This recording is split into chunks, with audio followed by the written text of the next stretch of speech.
Welcome Iran میں ٹیلی line پہ join کیا سینئر رہنما سینئر سیاستدان ایم این اے رہ چکی ہیں نصرت وائز صاحب ہمارے ساتھ ہیں. میں آپ کو ویلکم کرتا ہوں اپنے شو میں. جی خان صاحب نے آج ریلی نکالی اور اس میں کہا کہ میں آخری ان کو جو ہے نا ایک ڈیڈ لائن دیتا ہوں 14 مئی تک اسمبلیاں تحلیل کریں, نہیں تو میں سڑکوں پہ ہوں گا, یعنی کہ میں احتجاج کروں گا. کیا کہیں گی؟ بسم اللہ الرحمن الرحیم. بہت شکریہ اپنے پروگرام میں مجھے لینے کا.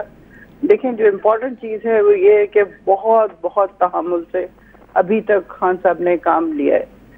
جتنی ان کی زیادتیاں, جتنی ان کی چیزیں جو ہمارے ساتھ ہوئی ہیں اور ہو رہی ہیں مسلسل, سب کو اگنور کر رہے ہیں, سب کو معاف کر رہے ہیں, آگے کی طرف چل رہے ہیں. بار بار یہ کہہ رہے ہیں کہ میں نے معاف کر دیا ان کو, جو بھی انہوں نے میری ذات کے لیے کیا ہے میں نے ان کو معاف کیا. یہ میرے کارکنوں کے ساتھ, میرے بچوں کے ساتھ, جسے کہنا چاہیے کہ کارکن ظاہر ہے بچے ہوتے ہیں اور باپ کی طرح کی شفقت وہ ہر ایک کو دیتے ہیں, تو کہتے ہیں میں پھر بھی معاف کرنے کے لیے تیار ہوں, لیکن پاکستان کو مزید نقصان نہیں پہنچانے دے سکتا. اب اگر وہ یہ بات کر رہے ہیں کہ وہ اگر ان کی بات نہیں مانی گئی 14 مئی والی تو وہ سڑکوں پہ نکلیں گے.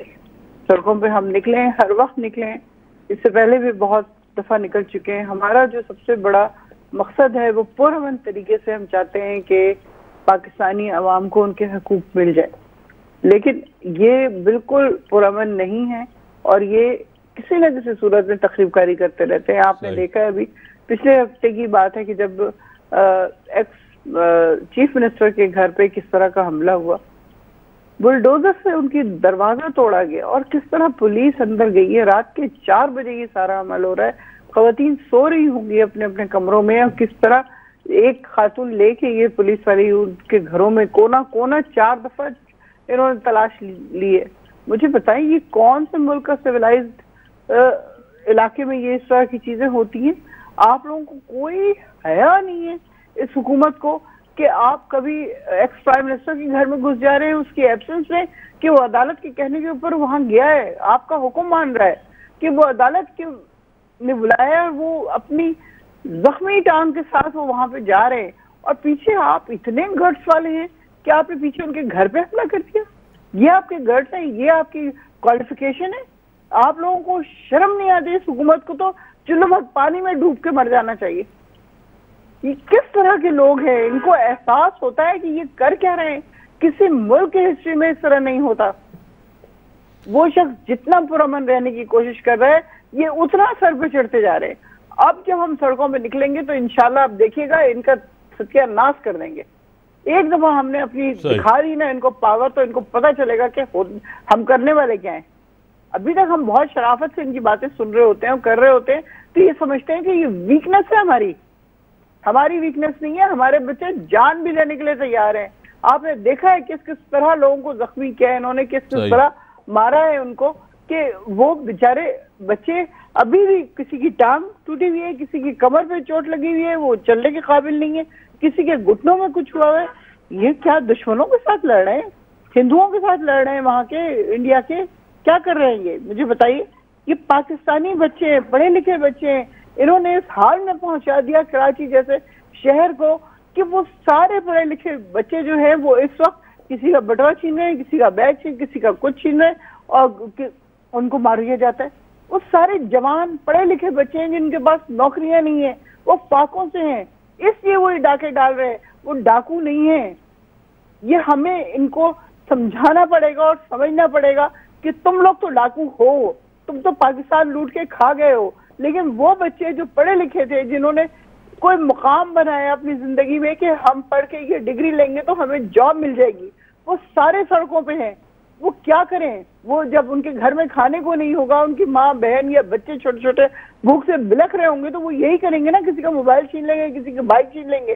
ان کو اب گولیاں مارے جا رہے ہیں, دھڑا دھڑ گولیاں مارے جا رہے ہیں کہ جی ڈاکو ہیں. ڈاکو ان میں سے کوئی بھی ڈاکو نہیں ہے. یہ سب وہ پڑھے لکھے بچے ہیں. انکوائری تو کرو, ان بچوں کے ساتھ کر کیا رہے ہیں آپ لوگ؟ صحیح. کتنی ماؤں کے جگر جو ہیں مر چکے ہیں. یہ کس قسم کی حکومت ہے؟ فاسسٹ کہتے ہیں لوگ, تو یہ اس سے بھی زیادہ کوئی ورسٹ ہے جن کو احساس نہیں ہے کہ آج خان صاحب نے یہ بھی کہا ہے کہ میں نے اس سے پہلے احتجاج اسی لیے ختم کیا تھا کہ معیشت بہتر نہیں ہے. اور آج بھی تو معیشت بہتر نہیں ہے اگر احتجاج کرنے جا رہے ہیں. آپ کو پتہ ہے مسائل کا حل ریلیز میں نہیں ہوتا ہے, ڈائیلاگ پہ ہوتا ہے. پہلے ہی کمیٹیاں مل رہی ہیں کچھ طے کرنے کے لیے, کل بھی بیٹھیں گے. کیا کہیں گی؟ دیکھیں اپنی طرف سے ہم نے ہر ممکن کوشش کی کہ ان کے ساتھ بات چیت کی جائے, اور کر رہے ہیں, ابھی بھی کر رہے ہیں, کل بھی ہوگا. اب یہ بیچ میں 3-4 دن کی چھٹی آ گئی, اس میں ظاہر چیزیں خراب ہو جاتی ہیں, ڈیلے ہو جاتی ہیں. تو ابھی بھی ہماری کوشش یہی ہے کہ بات چیت کے ذریعے چیزیں طے ہو جائیں, لیکن یہ چاہتے ہی نہیں ہیں بات چیت کے ذریعے چیزیں طے کرنا, کیونکہ یہ حکومت چھوڑنا نہیں چاہتے. یہ الیکشن کو ڈیلے سے ڈیلے کرنا چاہتے ہیں. 1 سال بعد کون سی معیشت بہتر ہو جائے گی جب یہ 1 سال میں پاکستان کو 6% سے اٹھا کے 0% پہ لے کے آ سکتے ہیں.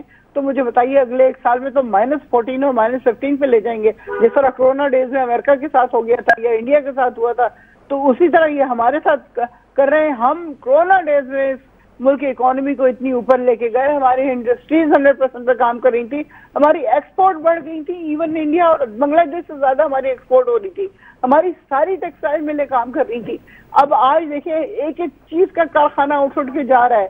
کس طرح جا رہا ہے, کیوں جا رہا ہے؟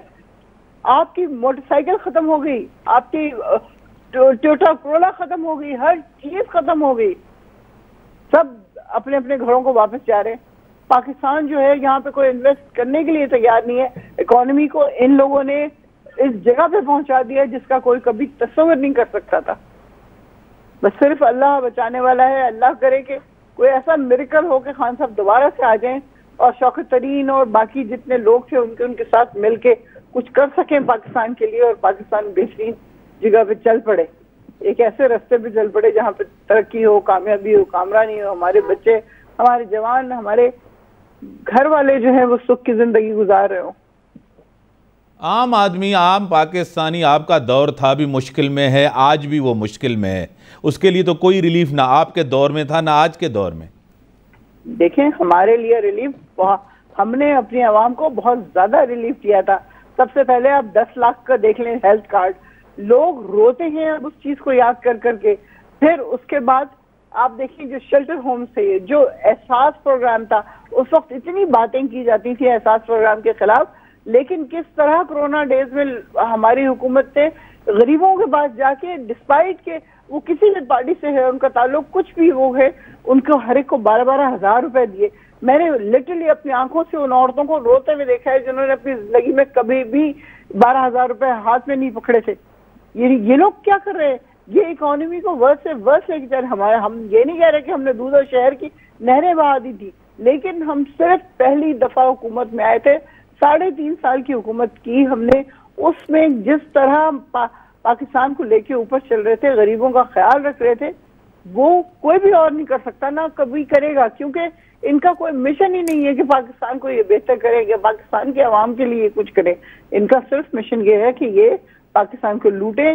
جتنی دیر حکومت میں, ابھی آپ نے سنا خاقان عباسی نے پرسوں کیا کمپلیمنٹ دیا ہے ان کو, ماشاءاللہ, آٹے کے اوپر تو وہ فرما رہے ہیں 24 ارب کا آٹا بانٹا گیا ہے جس میں سے 20 ارب کھا گئے. یہ حکومت ہے, یہ حکومت ہے. آپ سوچ لیں, آپ دیکھ لیں, لوگ پتہ نہیں 19 یا 20 لوگ مر گئے, کتنے زخمی ہوئے, کیا کیا کچھ نہیں ہوا. یہ عوام کے لیے کام کر رہے ہیں. بڑی مہربانی, آپ نے ٹائم دینا, بریک جو ٹائم تھا بریک ہم بتا